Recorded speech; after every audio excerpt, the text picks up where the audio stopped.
Welcome back. It's the Big Blue Banter, New York Giants football podcast. I'm Dan Schneier, joined as always my co-host Nick Filato. And today we're here to wrap up the most recent Giants OTAs. I believe OTA is number 9. It's the last before next week's mandatory minicamp, which I'm excited for because mandatory minicamp is not only going to bring us probably the conclusion of the Darren Waller saga, but more importantly, I feel like it gets the most coverage from the media and it has the most access.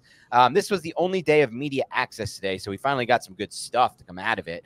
And let's start with, without burying the lead, Nick, and start with this quote from Art Stapleton, who covers the Giants. He's not known for his hyperbole, so I think this really means something when he says it. And he said, "I'm Malik Nabers today. I have not seen a wide receiver have a practice like he did today since Odell Beckham Jr. I wish I could give you more than words and the video the team opts to put out when it comes to what Nabers was able to do on the field today."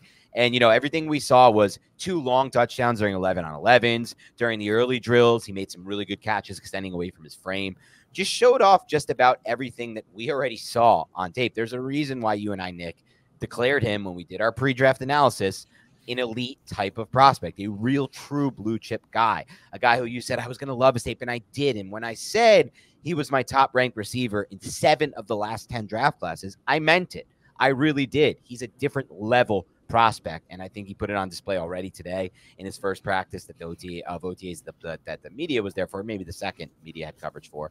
But I just wanted to start there because really he blew things away today at practice. Hype train. Let's go, Malik Nabers. No, I absolutely love it. It's no surprise, though. This is why you spend the 6th overall pick on a wide receiver. You want him to come in here and do this. You don't want him to come in here and be freaking Kevin White, right? Like, you want him to dominate. And I absolutely love this, too. And I know Deonte Banks commented on this, but I love this because Deonte Banks now gets to go up against someone who is equally, if not more talented than he is. Like, that's going to be something that we're going to be looking at throughout the next couple seasons. Deonte Banks versus Malik Nabers in practice. Who is going to get the edge? Iron sharpens iron, make each other one of the best at their positions in the entire National Football League. I love that iron sharpens iron thing. I love that that'll be the matchup. Though today we did see the one clip the Giants media posted. He had 2 long touchdowns in 11-on-11s. One that was posted was from Drew Lock, who's obviously running the first team offense in 11-on-11s for now. Daniel Jones, though, really progressing. I think he might actually end up being available for the start of camp for 11-on-11s. We'll see, though. I don't want to jump the gun there. But Lock put the ball up high outside the numbers. And, you know, you saw Nabers rise, high point the football, something he did a good job of at LSU. You saw late hands, something he did a good job of at LSU on the vertical plane. And you saw him beat Cordell Flott on that play. It wasn't Deonte Banks. So I'm sure he'll get his matchups versus Banks. He's also going to get his matchups versus Flott, who also played at LSU, though. I don't believe they played together, though I'm not positive. They might have. They were there at the same time. Yeah. They were there at the same time. I'm not sure if Nabers was playing yet, but he might have been. I really don't know. He didn't have his 1,000-yard season yet. That was the next season, but he was seeing the field. Okay. Yeah, I've seen the field a little bit. And so, yeah, so it's cool to see that LSU rivalry. But look, this is why we were not sitting here banging the drum and saying, oh my God, no matter what, the Giants have to take a quarterback at 6. Oh my God. The 2 we liked were off the board. The 3rd we thought had upside was off the board. Let's just jam the button on the screen and go quarterback McCarthy, quarterback Penix, quarterback whatever, whoever else you want to throw in there, Bo Nix. Because we knew that by doing so, there's an opportunity cost that's lost. And that cost was a real elite prospect at wide receiver. And somebody say, oh, what's the point of a receiver like this before you get the quarterback? The point is that you're not going to get a chance to get that kind of receiver prospect in every class at every pick. And that's simply the truth of the matter. The Giants have this on the roster for a minimum of 5 years. He's 20 years old. He'll be 25 by the time that second contract comes, right in the midst of his prime. That's a rare opportunity to draft a player like that. What you lose by taking the quarterback and jamming the position is that you lose it. You could say, oh, I can get A.D. Mitchell in round 2, but that's A.D. Mitchell. That's not Malik Nabers, and they're not the same prospect or anywhere close. And so I think that's what we saw at today's practice. Like, this is the type of guy who's so electric and so good that even in one practice, he's hard to guard in these one-on-one outside opportunities. Cordell Flott is an NFL player. Like, he is a professional player. He made the league for a reason, but he had trouble keeping up with Nabers today. And we're going to see that a lot during OTAs, the mandatory minicamp, training camp, and ultimately the preseason. DBs are going to have a lot of trouble defending this guy one-on-one. And Malik Nabers, if he can live up to this just massive hype train that is just chewing down the tracks, he might look at another fellow LSU Tigers contract that was just afforded to him, Justin Jefferson. And when he's 25 years old, Malik Nabers, that is, maybe he'll get something that would exceed the 4-year, $140 million contract that Justin Jefferson just signed, man. It's good to be a talented wide receiver right now. Yeah, they're almost getting quarterback money at this point, which is crazy. But just the reality of how the market works in the NFL. And like you said, by that point, if Nabers does live up to the hype, we're looking at a lot of money, but let's worry about that when it comes. Let's first worry about him. I want him to just hit at that point. That's a good situation, right? Like, you don't want to allocate a huge portion of your cap to one player, but if this is a Justin Jefferson, like, we're not going to be like, oh, damn, we got a Justin Jefferson type player, now we got to pay him. No, we're going to be like, we got a football player, dude. Holy shit, this is amazing. We never get football players. This is great. Kadarius Toney, who's that? Kenny Golladay, get rid of him. No, now we got Malik Nabers, and he's making massive bucks because he earned it on the football field, and hopefully that results in some freaking wins. Yeah. Dude. You ever feel sluggish or out of focus? Are you stressed? Has your digestive system caused discomfort or flatulence like a certain co-host on this podcast during a live stream? If so, you should check out AG1. When I started drinking AG1 daily, I could feel a real difference in my daily health. I had more energy, I was better off at the gym, and I could focus on my work in a much more efficient manner. That's because AG1 is a foundational nutrition supplement that supports your body's universal needs like gut optimization, stress management, and immune support. Since 2010, AG1 has led the future of foundational nutrition, continuously refining their formula to create a smarter, better way to elevate your baseline health. Not only did I replace my multivitamin with AG1, but I love that every scoop also includes prebiotics, probiotics, and digestive enzymes for gut support. I recommend AG1 to all my family and friends because AG1 has a team of doctors and scientists that formulate around the latest science and maintains high quality standards within the industry. Even my friends have started drinking AG1, and they always tell me how energetic they feel and how it's helped them out at the gym, and also it's helped them manage their stress levels. That's why we're happy to have AG1 as our partner. If you want to take ownership of your health, it starts with AG1. Try AG1 and get a free 1-year supply of vitamin D3, K2, and 5 free AG1 travel packs when you first subscribe. Go to drinkag1.com/banter. That's drinkag1.com/banter to check it out. Our mental and physical well-being is of the utmost importance. Whether you're a world-class athlete or a podcaster like me, we all need to take that very seriously. That's why I'm excited that Unified Healing is sponsoring this episode of the Big Blue Banter podcast. Unified Healing is a new and super innovative global network of wellness centers powered by Energy Enhancement System, or EE System. If you haven't heard of the EE System yet, you'll want to listen up. This technology promotes wellness, deep relaxation, purification, and rejuvenation. Whether you're here in New York, New Jersey, Arizona, if you will, or hundreds of other locations across the globe, access to a center is easy and affordable. Interested in experiencing the EE System technology for yourself? Go to unifiedhealing.com/banter to learn more and find a center near you. That's UNIFYD healing.com/banter. No material or testimonials on the Unified Healing website are intended to be viewed as medical advice or a substitute for professional medical advice, diagnosis, or treatment. Always seek the advice of your physician or other qualified healthcare providers with any questions you may have regarding a medical condition or treatment. And before undertaking a new healthcare regimen, include EE System. I want to clean up some stuff before we get into today's OTA practice.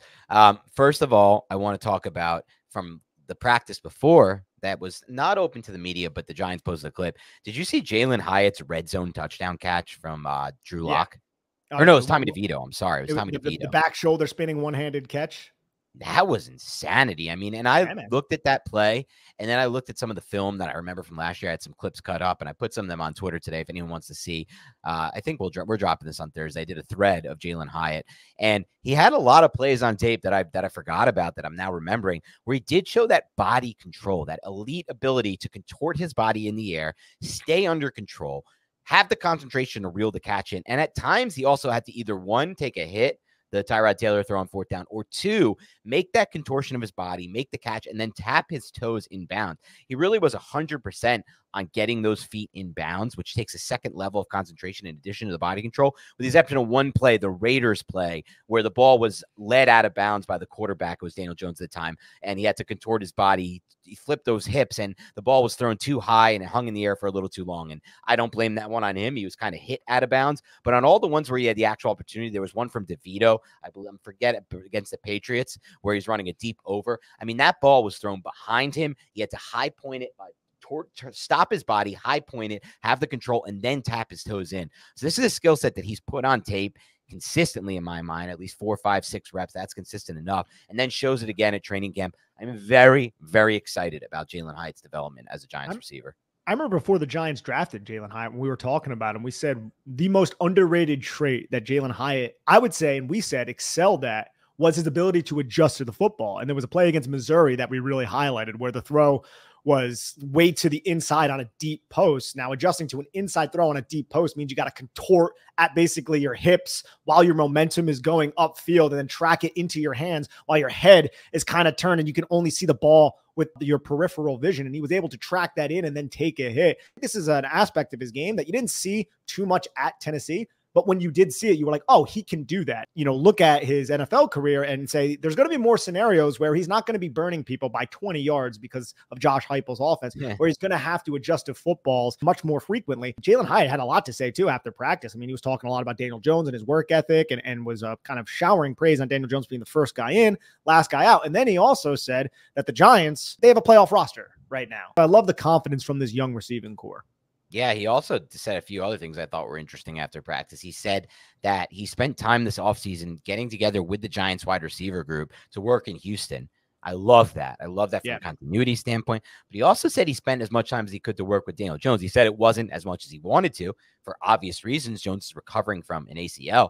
But just the fact that he even got a little time in to work on that rapport, I'm thinking back to the year before Joe Burrow really broke out at LSU and had that really amazing season. He talked about this, and I'll never forget this. He talked about how he and Justin Jefferson spent time the summer before that throwing 1,000 balls together. And that made such a difference. Or I'm sorry, not Justin Jefferson, Jamar Chase spent the summer before throwing 1,000 balls together. And then you saw it with the rapport, the back shoulders, everything that they're able to do, both at LSU and now again with the Bengals. And I just think that makes such a difference, quarterback receiver rapport. So I'm excited for Jones to get back on the field for 11 on 11 so he can start to build that rapport out with Hyatt, with Nabers especially. So that's something I'm thinking about. A few other things I wanted to get with you before we talk about some of the things of practice. Daboll and Darren Waller, we're giving him his time to make his decision.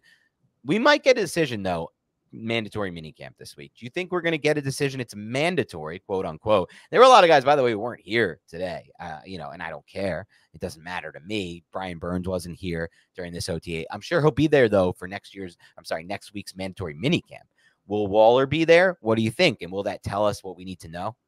I have no idea how to peg down this Darren Waller thing. The guy's coming out with rap videos. It's so funny how the New York Giants bring in these talented players and they all just enter like rap careers. And I know he's going through some things. I'm not trying to trivialize that, but I do want to ask you, Dan, how'd you like the video? How'd you like the song? Was it catchy? It was okay. It was okay, right? Like I think you're a little bit more of a rap enthusiast than I am, but I do not appreciate that kind of rap. Not that. I like the. No, I mean, yeah, I shouldn't have said that. That was more poppy, I guess, but yeah. I think it had a catchy beat, right? It gets stuck in your head. Yeah, these days I feel like with the computers, you can just make a lot of music sound good with like auto-tune and just like the way you can edit stuff. So like it is what it is. But he actually had a rap after that I liked. He did like a little freestyle type thing like a few days later. Oh, yeah, I saw that. This. Yeah, that I thought was actually pretty damn good. And the lyrics were pretty legit. And he had a lot of bars in that one that were kind of nice. The first thing, whatever, that one I actually liked. I'll get back to your Darren Waller question, but I want to circle back. Dan Duggan tweeted the players who were not, that he did not see at the opening OTA were Darren Waller, Gunnar Olszewski, Brian Burns, Graham Gano, and then Isaiah McKenzie, Tyree Jackson, Evan Neal, Matt Nelson, Timmy Horn, Micah McFadden, Isaiah Simmons, Aaron Robinson, who there was a sighting of, and Javarius Owens were all working with trainers. We'll get into the Aaron Robinson thing maybe here in a little bit. But with Darren Waller, dude, I have no idea how to feel about this. I would love for him to be here, but now that it's post-June, the Giants will save significant money on the cap. I think it's like 11 or I don't quote me on the numbers. I know it's a considerable amount of money on the cap if Darren Waller's not there, and the cap penalty for him not being there if they decide to go in another direction or if he retires is minimal at this point. So it could work in the Giants' favor from that standpoint. It could. They could use that saved cap space, and yes, there'll be some dead cap next year, but they can use the saved cap space now to either have some breathing room in season or make a big play at a DT, like a Linville Joseph or something. I saw Justin Panic tweeted, bring him home, Linville Joseph, but they can make a play at a DT who could be in the rotation and play a big role. I mean, if you go out and get a Joseph, he can help you. There are other guys who can help in that regard. I still think this team's better if Waller doesn't retire, though. I've stayed by that the whole way. I agree, yeah. And yeah. I know a lot, it's become very unpopular. People kind of are just done with him. They want him to retire. They want the cap space. I don't know, man. I would like to see this offense with Waller and Nabers and Hyatt and Wan'Dale. At that point, it almost becomes like QB proof in some ways. Now, no offense is ever quarterback proof, but it really makes the job easy for the quarterback if he has that many weapons on the field at once, from a spatial standpoint, just from everything, from the X's and O's side of it. It's going to be so much easier for Jones to have some success and start to move the ball through the air. Darren Waller he's still one of the biggest mismatch nightmares at the tight end position if he were to be. And I understand where Giant fans are. It's like, this guy can't commit. He's kind of dragging it along. He's releasing these videos. He has a lot of things going in his personal life, and he doesn't know if he wants to play in the NFL. Why would I want that guy on my team, especially when the Giants poured assets into the tight end position and there's a lot of buzz around Theo Johnson? I get that. But Dan, you're 100% spot on here. Like, the Giants are a much better football team if they have a bought-in Darren Waller. It's just, is he bought in at that point? Is it going to be like, oh, we're week 3 and we're 0-3 and Darren Waller's like, you know what, I'm going to retire. And then what does that do when the Giants thought they were going to have this guy the entire season, and it could lead to resentment in the locker room? I understand all that take. I like that take. Is it bad for the locker room if he's not all in? The Giants have plans now if he's not there. And I think the Giants, if they're actually trying to get a wild card spot this year, if they think that's possible in a weaker NFC, if you have Darren Waller with Malik Nabers and Jalin Hyatt and Wan'Dale Robinson, yeah, you don't have Saquon Barkley anymore, and I get that, but that's a lot of freaking weapons, dude. That's a lot that the defense needs to plan around. That's a lot that the defense needs to allocate. And you're not going to be able to double cover Malik Nabers as often if you have Darren Waller just streaking up the seam, dude. I agree with that entirely. It just changes so much from an X's and O's standpoint. I still think that's the highest upside route for the Giants if he's fully bought in, playing for maybe to continue his NFL career, things like that. But we'll see what happens there. It's hard to say. You mentioned Aaron Robinson sighting for the first time. He is alive, the Giants' former 3rd-round pick.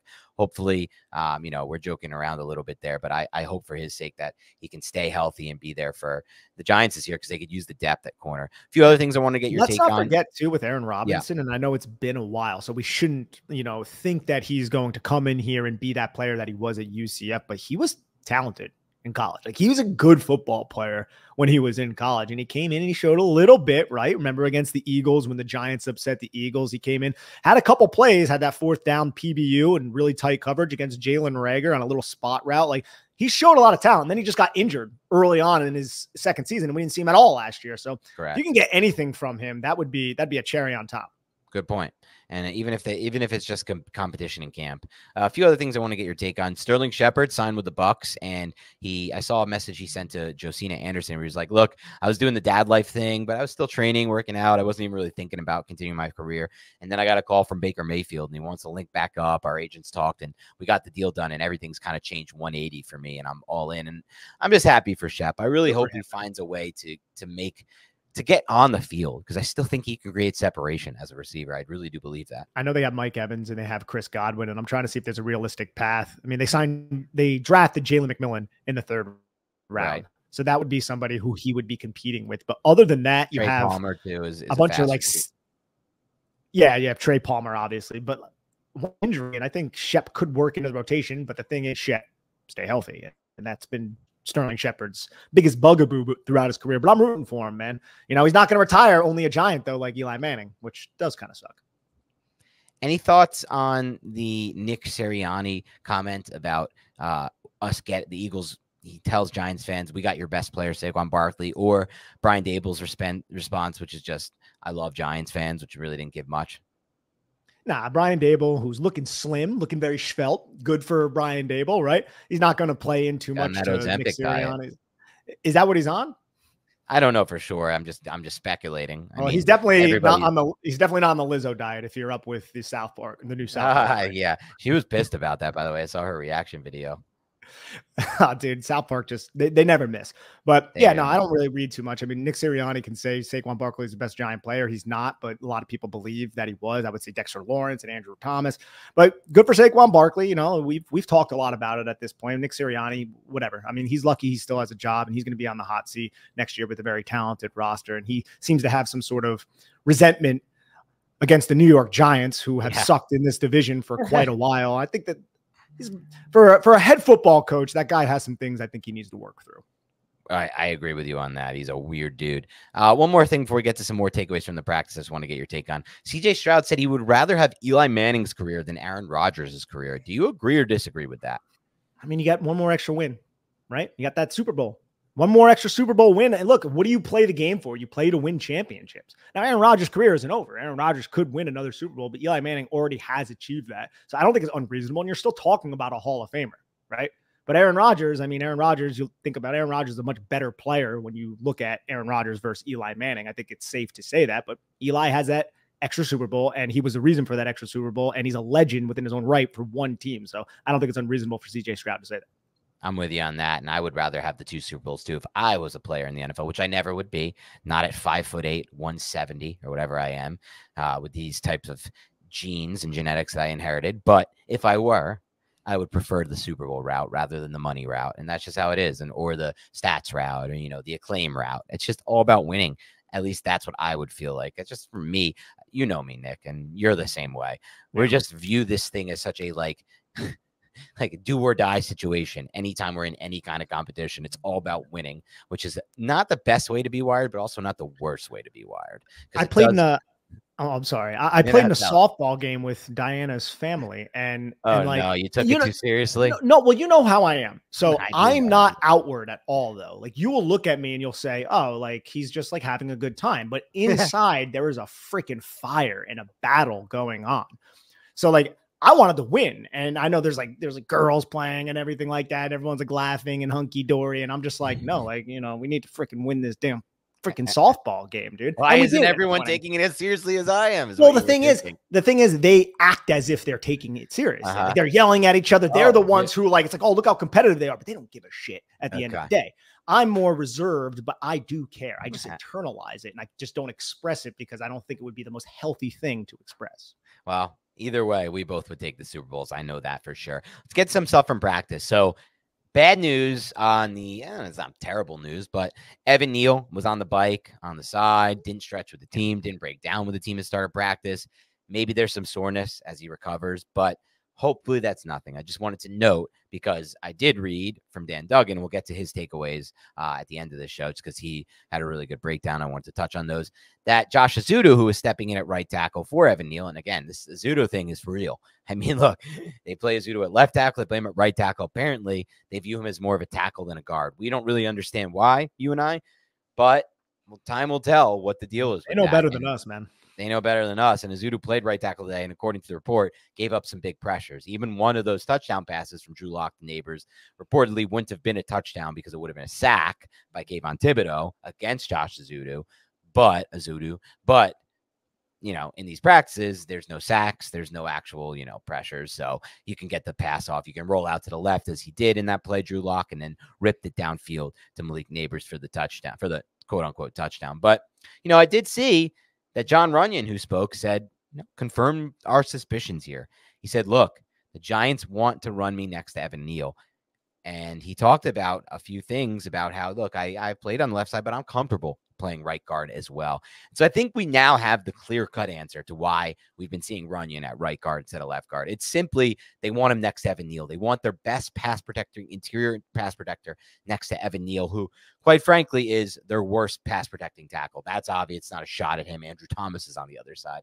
And we're going to have to see how that plays out. It's going to be really interesting to see Runyan, how he meshes next to JMS, and Runyan, how he meshes next to Evan Neal. We really need him to help Evan Neal, and Evan Neal needs to help himself as well by staying healthy, staying on the field, and taking that step. Brian Daboll said he's encouraged, Nick, by the running back group we saw today. Devin Singletary, we got Turbo in there.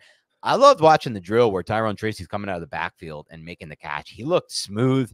He looked natural as he not only made the transition from not only made the catch, natural hands, but then that transition upfield is what I really focused in on. It looks really natural with him. I just can't see a way where the Giants don't figure out, not with Mike Kafka. And, when you have Mike Kafka and Brian Daboll, I can't see a way where this franchise doesn't figure out a way to get him on the field, even if it's for 8 to 10 snaps a game. 10 to 15 snaps a game, and utilize that skill set. Have plays designed to get him out of the backfield one-on-one against the Bobby Wagner types, or not him to drag him, but like the linebackers who can't really cover one-on-one, and have him as a weapon. It's easy yardage. It's easy money for any quarterback. It's a layup throw. Put it out there. Utilize the skill set. I want to see Tracy on the field. I hope he can get up to speed and do it because, man, did I feel like he looked natural catching the football. It's almost like he used to be a wide receiver. Yeah. Right? Yeah. No, look, dude, I think we're entering interesting territory. And we've mentioned this before on the podcast, but the Giants have had Saquon Barkley since 2018. So it was always like, this guy's getting like 80% of our carries. He is our running back room. For the first time since then, it's not that case anymore. And the NFL is different than it was back in 2017. So we're going to be looking at a different implementation of backs. We've seen Brian Daboll do that in Buffalo when Devin Singletary was there. So I think Tyrone Tracy, if he proves capable in pass protection, will earn snaps. And we're going to see him used as a receiver. So we're going to see those really effortless transitions that we're talking about here in training camp hopefully translate to the football field on Sunday. And my guess, Nick, would be that at least early in the season, maybe all the way throughout, it's going to be the Devin Singletary show at running back, because Devin Singletary said, I really am excited about getting back to an offense that I know. And he's basically said, look, he hinted at the idea that I have such a good understanding of this offense that it's really clicking for me early. And that's a big factor. If you have the understanding of the offense, which, Tyrone Tracy, a rookie, is not going to have. And a lot of these other guys who they're coming back, Eric Gray should have a good understanding, but we don't know yet. It's going to give you an upper hand. It's going to allow you to be on the field for pass protection spots. It's going to allow the quarterback to trust you to keep you on the field for, changes in pass protection and audibles and checks to the line of scrimmage. So I think we're going to see a lot of Singletary early, and he's going to be more of a lead back than maybe some fans are expecting right now.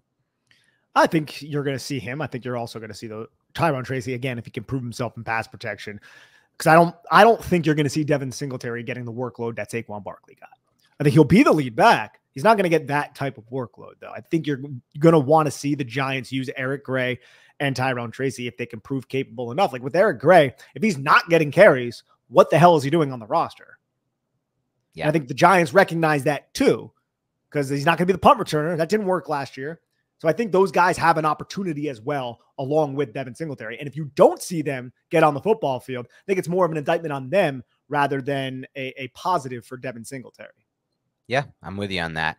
And that's a great point, by the way. So we hope those players don't go through that. We don't have to have an indictment on them. Jalin Hyatt, you talked about him a little bit earlier, Nick, but he talked about how he's more comfortable in the offense this offseason. And Brian Daboll said he made a massive leap from year 1 to year 2. And I think that's what he's hinting at, Daboll, the understanding, the mental side of it. And that's going to allow him to do a lot of different things and run different routes, which we saw a very, not so diverse route tree from Hyatt in year 1. Maybe year 2, we see more diverse route tree. He talked about how he wanted to get bigger and more physical, and he felt like he wanted to get more stronger at the catch point with his hands. These are all things we love to hear because we thought his play strength was something he did need to improve in the NFL. And at times we felt like he maybe couldn't get off press. We said he even said, Nick, that I can flex now. I can flex my muscles. And, he says it gave him confidence to show that his body has matured from a physical standpoint. So any thoughts on that? No, not really. I mean, Jalin Hyatt is a player who we said, hey, if you can add strength, that's great, but don't sacrifice speed. And I think that they will do a good job not sacrificing speed and add a little bit of strength, just growing his body a little bit more. All fair there. Couple more things, then we'll wrap up here. Jon Runyan praised Carmen Brasillo, the Giants offensive line coach, and James Ferentz for coaching him throughout the spring. He feels like the offensive line is moving in the right direction. That's, player speak. But I'll say this, Nick. If we look back on this thing in a year, and the Giants have finally done it. They finally made the jump for us. I couldn't believe it. I didn't somehow 6, 7, 8, 10 years of this crap. But finally, they're like the 18th best offensive line or the 16th best offensive line this coming season. I think we'll look back and we'll say that the unsung hero in that was James Ferentz. I do really believe that he is such a he's bringing such a good background. He comes from just an offensive line factory working at Iowa. They're just producing offensive linemen, and they teach. It's such a good technical school. The way they teach offensive line, these guys who come out in the NFL, they don't always have the best athletic upside. Some of these offensive linemen from Iowa, but they're always so technically sound. And so I hope we look back at Ferenz's addition as a really underrated hire by the Giants to really help work with Brasillo. These guys, you know, they've worked together, the Patriots, they have the same background, but just a really good underrated signing. I think about that name, and I think about that Runyan called him out. I really hope he has a bigger impact than I absolutely love how you're talking about the name, but say the name again. Hey, I don't pronounce that right. Ferenz? Ferentz. Oh, it is Ferentz. Yeah, it is Ferentz. It's Kirk Ferentz. You know Kirk Ferentz, Kirk baby. Ferentz, yeah. Yeah. Why am I calling him Ferentz? It's Kirk Ferentz, obviously. I don't know. And that's his son. And I knew that. I'm talking about Iowa. I still can't do it. Kirk Ferentz. There it is. All right. Yeah. Once you get it, it's hard to unget, kind of. Kirk Ferentz. All right. James Ferentz. Not Ferenz. Not like forensic report. James Ferentz. Okay. But yeah, I'm hoping that's the case. And then one final thing to wrap up, unless you have any thoughts on the Ferentz hire. No, I appreciated that, and I like that they had the similar roots coming from the New England Patriots, and that he's Kirk Ferentz's kid. He's been around football his entire life. Iowa has all these offensive linemen. I'm sure he's learned a lot from his father. You bring him in here. If he's competent, if he knows Brasillo, if he can work with Brasillo, under Brasillo, he can help Brasillo. So the more help the Giants can get on the offensive line, the more I'm going to be about it. You're not going to hear me complain like, oh, we hired this. Why did we do? No, the Giants need help on the offensive line. They've sucked for so damn long. So I'm happy that they can bring somebody in here who has somewhat of a track record, or at least his father had track record of developing a lot of offensive linemen. Hopefully he learned something from those guys, and him and Brasillo work together to actually have this be a stable unit for the first time in what seems like a decade plus. Wouldn't that be nice? And then a final thing we'll wrap up with here, Nick. We're starting to see a trend build. Brian Daboll called the plays again during today's OTAs open. That's big. That's again and again and again, Daboll. So look, it looks like we might get a season of Brian Daboll calling the plays, and we'll get to see what his offense looks like. And just thinking back to the Buffalo days, Nick, he was insanely pass heavy. I mean, he was bucking trends left and right. I remember some games it was like over 75% pass calls. We're going to see a very different offense, I think, not just because Saquon Barkley's gone, but because Brian Daboll's taking over the play calling. It's going to be pass first, and that's going to put a lot more pressure. It's going to put a lot more responsibility on the quarterback, not only just from a physical standpoint, getting the football out on time with good ball placement and velocity, from the mental side of it, right? Processing before the snap, getting checks out, getting your receivers into the potentially audibles, hot routes, and then post snap, processing where the space is, getting the ball out into space early with anticipation and leading to good plays. So if we're going to see something like a 60-70% pass clip from Daboll as a play caller, I'm excited to see it because I just love passing in the NFL, but I hope it does progress the way we want it to. That's what it comes down to. Look, can the quarterback, whoever that might be, handle what Josh Allen handled? And I wouldn't say anybody on the Giants roster can handle that much. So how big of a jump are we going to see in the pass to run ratio with Brian Daboll calling the play? I think a lot of it is also going to depend on what the defense is doing to combat the Giants offense. And if they are loading the box, and if they are playing with a more run oriented mindset, even without Saquon Barkley there, you just gotta have Daniel Jones or Drew Lock challenge to just soften up the box a little bit more and to have them respect the weapons that you now have on this team with Malik Nabers, no doubt, a second-year Jalin Hyatt, and then Wan'Dale Robinson, and maybe even Darren Waller. Maybe Hodgins, maybe Slayton too. Tracy at the backfield. There are a lot of weapons here. This should be easy work for a quarterback if the offensive line is playing well. So let's hope all of that comes into play. Jump from the O-line, which can lead to a jump from the quarterback with these weapons in place. That's all we have for today's Big Blue Banter. Thanks for tuning in. Keep it locked and loaded. More content to come. Have a great rest of your week and weekend, and we'll talk to you soon.